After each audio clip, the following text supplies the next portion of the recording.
এখন মা মাছ রান্না করবে। আর এই মাছটার নাম কি? মানে খয়রা, কি যেন খয়রা বলে। তো মাছের নাম সঠিক আমিও জানি না, মাও জানে না। খয়রা মাছই বলে মনে হয়। ওই ছোট ছোট খয়রা মাছের মতোই হবে। তো আজকে মাছটা মায়ের ইচ্ছে হলো কাঁচা রান্না করবে। এর মধ্যে দিল একদম কুচি করে রাখা পেঁয়াজ। আজকে পেঁয়াজ আর বাটা হবে না। আর কি দেবা? লবণ দেব,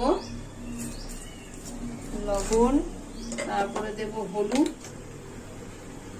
তারপরে দেব এই যে বাটা আছে বলো। সর্ষে, জিরে, কাঁচা লঙ্কা বাটা, একটু আদা, একটু রসুনও আছে। সবকিছু দিয়ে এটাকে মাখাবো ভালো করে সর্ষের তেল দিয়ে।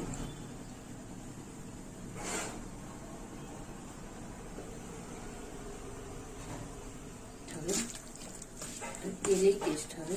তেলেই টেস্ট হবে। একটু একটু আর একটু হলুদ লাগবে। হলুদ দেবো? একটু হলুদ লাগবে। দাঁড়া, আচ্ছা তুমি দাও। এখানে মাছ মাখানো হচ্ছে আর এখানে আমার চুন্নমুন্নু আর ওর মা দলবল নিয়ে হাজির। কড়াইয়ে একটুখানি তেল দেয়া হলো শুধু, দাও দাও, যাতে মাছটা আটকে না যায়।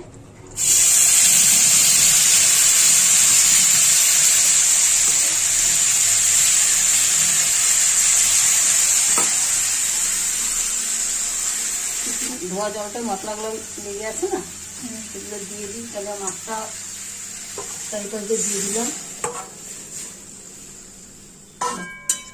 ঢেকে দেবো নাকি? ঢেকে দেবো যাতে আস্তে আস্তে মাছটা পুরো। এই মাছ রান্না কিন্তু ফার্স্ট টাইম মা করছে, আগে কখনো করেনি এইভাবে। করিনি কাঁচা, প্রথমবার মনের মানে ইচ্ছে হলো মনের মতো করে রান্না করছে বাজি আন্দাজে।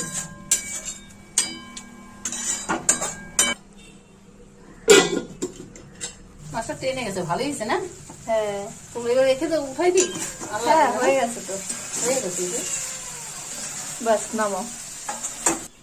মাছ রান্না একেবারে রেডি। মাছগুলো গোটা গোটাই আছে, ভাঙেনি কিন্তু। আমি রান্না করলে একটা মাছও আস্ত থাকতো না। তো খেয়ে দেখো টেস্ট কি।